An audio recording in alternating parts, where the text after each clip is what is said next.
What's up everybody, I'm Jessekazam. Welcome back to another Escape from Tarkov video. In this video, we are talking about 5 great ways to make money in Escape from Tarkov. Whether you're a new player or you've been playing for a while and you just want to boost that ruble count so you can get into more raids, it's never been easier to make money in Escape from Tarkov. So here are 5 great ways to do that. I stream Escape from Tarkov on Twitch. All my links will be down below. I'd love to have you stop by and say hey. And if you like the video, think about dropping a like or subscribing for more content like this. Subscribing really helps me out. So thank you so much to those that do that. But with all that out of the way, let's go ahead and dive right in.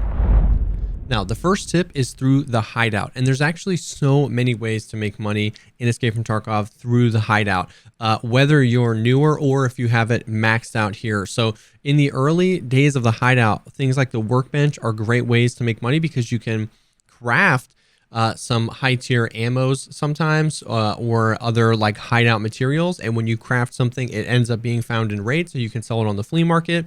I'm not exactly sure at what level, but one of my favorite ones is the 2 M67s and the smoke grenade for the green gunpowder, because the green gunpowder can be used to make a lot of stuff. It can make 995 if you have an OFZ shell. Just by itself, the green gunpowder can craft 762 BP, 120 rounds. Sometimes I'll use these, sometimes I'll sell on the flea market. There are a bunch of other really profitable crafts as well. So just kind of depending on what level you are, it's really easy to figure out. I could tell you which ones are work right now, but they change these quite often. So basically whatever level of the workbench you are, just take a look, go through what's craftable, and you can just right click right from here, filter by item. You can check them on the flea market, check how much the end product sells for on the flea market, check if you have these things. If you need something, you can buy it off the flea market. Sometimes you can find a trade that's worth just buying the thing off the flea market, crafting the item, and then selling that on the flea market. Or if there are certain things that you just find yourself coming across in raid, you can now kind of think about these things. So be checking this. Once again, it changes, but there are definitely profitable ways to make money here at the workbench. Another few good crafts are like at the lavatory, the blue fuel containers that you can just find in raid or buy off the flea market and use as fuel. You can then use to craft like a mag box, which bolts and screws are very common in raid. The metal scissors are very common in raid. You can end up crafting a mag case that you can use or sell for a few, like about 150,000 rubles. And then if you do that enough, you can even work your way up with just a few other miscellaneous things you can either buy off the flea market or find in raid. You can craft yourself a lucky scav junk box, which sells on the flea market for a decent amount of money. You can sell these for, I want to say about, 750,000 rubles, and that price fluctuates as well.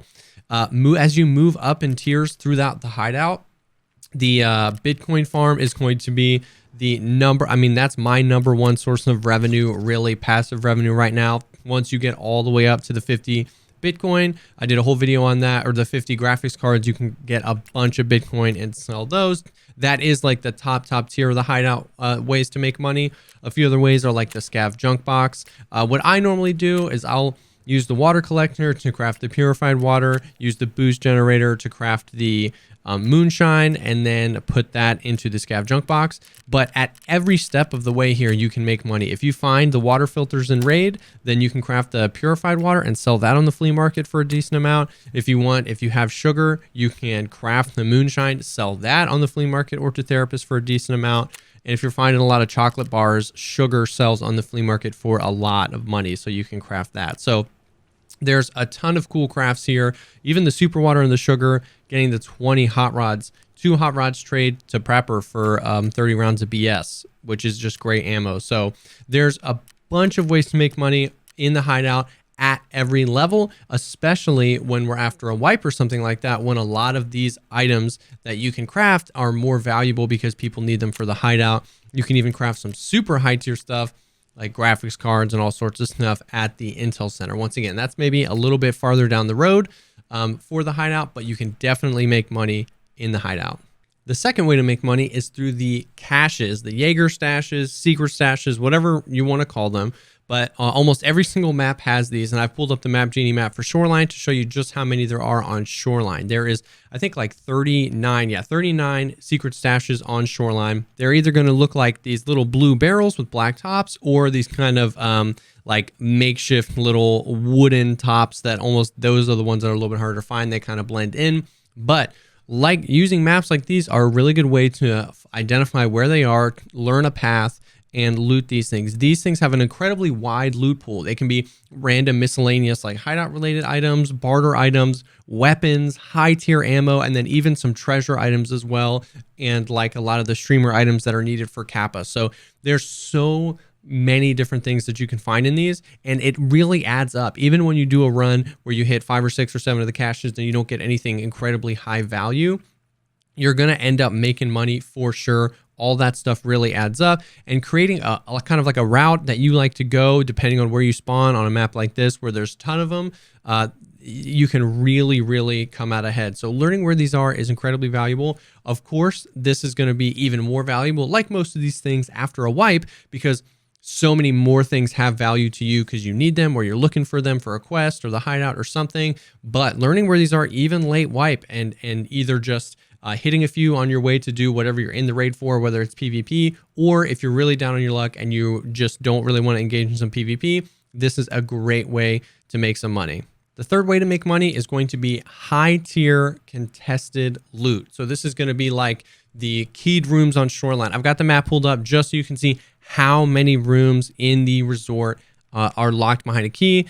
And they're locked behind a key for a reason. A lot of these are going to have high tier loot. Even the keys that aren't like the top tier 2 million or million ruble keys are going to have a better loot than you're just going to find laying around. And there's a ton of it. This can also be like on labs in the center there, where there's just a ton of random loot. There's the lead X's, there's stims, there's all sorts of stuff in that center area. You don't need keys for that, but that's going to be contested loot on a very high PvP map. The resort here on Shoreline is very high PvP, very contested. A lot of people are going for this loot. Another great example is Reserve. So Reserve is great for all the like high tier loot. There's a bunch of keyed rooms, you've got marked rooms or just high value loot rooms. And then you also have a highly contested and not locked loot as well, like the pawn buildings, the black pawn building upstairs, bishop, the white bishop. There's tons of loot laying around Reserve, whether you have keys or not. But a lot of it is going to be contested, especially on a map like Reserve, right out of spawn. But if you're looking for the most efficient way to make money, if you're pretty good at PvP, buying a bunch of keys for a map like Reserve, and then also memorizing where the non-keyed loot is, and then just learning the spawns and learning what you're closest to. If you're good at PvP, you're going to get into fights with people, but this has got to be probably the most efficient way at making money. Is you're not going into a raid for PvP, you're going into a raid for that highly contested, high tier, valuable loot. And if you get into PvP, then you can just take some gear as well. You're gonna be making a ton of money this way, but it's also the riskiest way to make money. The fourth way to make money is going to be looting again, but this time the less contested loot, the areas of the map that most people ignore. So this is kind of the opposite. If you want to make money from looting, which is going to be some of the best ways to make money in Escape from Tarkov, but you're not very proficient at PvP, or you're just not really looking for PvP, you're not really looking to risk your gear, and you kind of want to go to less contested areas, I've got Shoreline pulled up as an example here. This once again is going to come down to map knowledge, but for example, on Shoreline, the villages over here, and then the kind of broken down swamp area has a ton of loot. So up here on Map Genie, I just selected most of the lootable stuff, not even provisions or meds or anything like that, but duffel bags, jacket, loose loot. Jackets are a great way to make money because they can spawn really high value keys and they up the spawns for that. So jackets are great things to check. Duffel bags have really big loot pools, and I pulled lions and valuable items out of duffel bags. And then there's tons of valuable spawns over here too. So the cottages here can be pretty highly contested with Sanitar being here. But if you're coming later in the map, or if you're just kind of hitting back here, the back village and stuff like that, there's oftentimes less contested areas of the map that are going to have loot. If you're on interchange, not going for the ultra medical or Kiba, but sticking to some of the outskirts to the back of Goshen, there's a lot of loot there. Sticking to the outsides, just kind of flip the script on tip number 3. If you're playing a map a lot and you know where you're dying a lot, if you know where the high value loot is, where those keyed rooms are, just go to the outside, stick away from those spots, because on almost every map there is a crazy amount of unlooted loot every raid. because you get a lot of PMCs going right in the middle. Whoever wins those fights is going to have that high tier loot, but then also the rest of that PvP loot. So they're oftentimes just leaving. So many times that leaves this kind of, not quite as good loot just left behind. So if you're looking to get away from PvP, try to stick to the outskirts of a map, kind of figure out a route for each map, check the map genie and do this and pull up all the jackets, the PCs, the loose loot, the duffel bags, the ammo crates, the weapon boxes, and you'll find these clusters just like this. It's super easy to see that the loose loot, the not crazy valuable loot, is actually way more prevalent here than in the resort. So if you're looking for something like that, you can pull this up, maybe pick a spot, run it a few times, see if you run into PvP, and you can make a ton of money doing this as well. And then the last tip is going to be PvP loot. Now, I know that this is kind of a big discussion in the community is PvP worth it? But if you go into PvP with the intention of making money, maybe you can make a few decisions that you wouldn't normally make and bring some guns you wouldn't normally rock. So in a lot of my videos, I've talked about that my personal kind of favorite gun as of recent is this MP5 SD, 26 vertical recoil with no mods. Just put an optic on there and it's a laser beam, even with not the best of the best of the best 9mm ammo. So stuff like this is kind of like low risk because it's pretty cheap. It ends up being somewhere around the 50,000 ruble mark. You can stick a few mags in your secure container and you're not risking a lot, but you still have a weapon that's super capable. So you can kind of do that from any range. You can, run in with a pistol, a 5.7 or a Vepr Hunter and try to get into some PvP and hope for the come up. Or you can just rock. I just personally like rocking even later in the wipe to make PvP a little bit more profitable for me. I just like running more mid-tier kits, maybe an MP5 SD with like a trooper armor, a class 4 if I have some in my inventory, a class 3 helmet or something like that, not a crazy amount of mags, and then you can go in, you stand a chance, you have protection against scavs if you run into some scavs, and you stand a chance of dropping 1 or 2 PMCs, picking up their loot. So you can absolutely go in and make money on PvP. I think a lot of the people that think you can't, it's because it is hard to if you grind your way up to being able to use all the high tier stuff, and then you're using that, which kind of is unfortunate because that's what it's about. We're trying to level up to get better and better gear. And if you're using the best gear, if you're using HKs, with 995 or 55A1, class 5 or 6 armors, it is really hard to make money because you're so invested in that kit. Even just dumping a few mags costs a lot of money. But if you make some decisions specifically around, I want to get some PvP, but I want to make money, then go for the come up. Go for insurance frauding your kit is a great way to ensure that you're getting some of that loot back to like double your profits, make sure that you can put more on you and extract with it, or just wearing lower tier stuff so that you know that you have the maximum potential to get out with that money.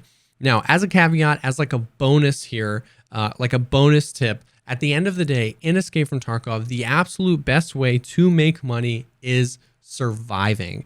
No matter what tip you're using, if you're going for the caches, if you're going for the low tier loot, the high tier loot, the PvP, no matter what, survival is the most important thing. If you barely loot anything, but you get into a fight you don't want to take, you back off of that fight and you extract, you've still minimized your loss. Maybe you looted a few things and you shot some ammo and you come out even.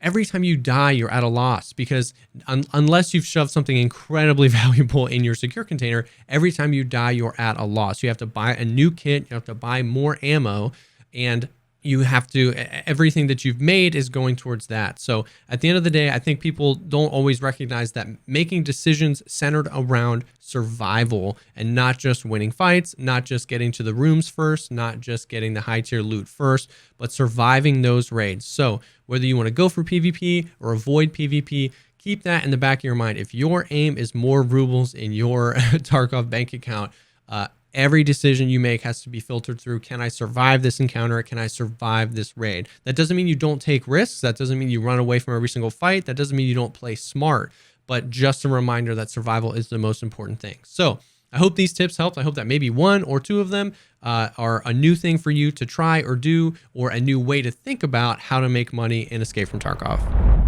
Thank you so much, as always, for taking the time to check out the video. I really hope it helped. If you liked the video, think about smashing the like button or subscribing for more content like this. I'm always trying to create content that helps shorten the learning curve of Tarkov and get you and your raids having fun as soon as possible. Like we said before, I do stream Escape from Tarkov on Twitch. All my links will be down below. We also have a really cool Discord full of members that like to play Tarkov. So if you're looking for people to hang out with or just ask some questions, that link is down below as well. Thank you again for stopping by, and I will see y'all on the next one.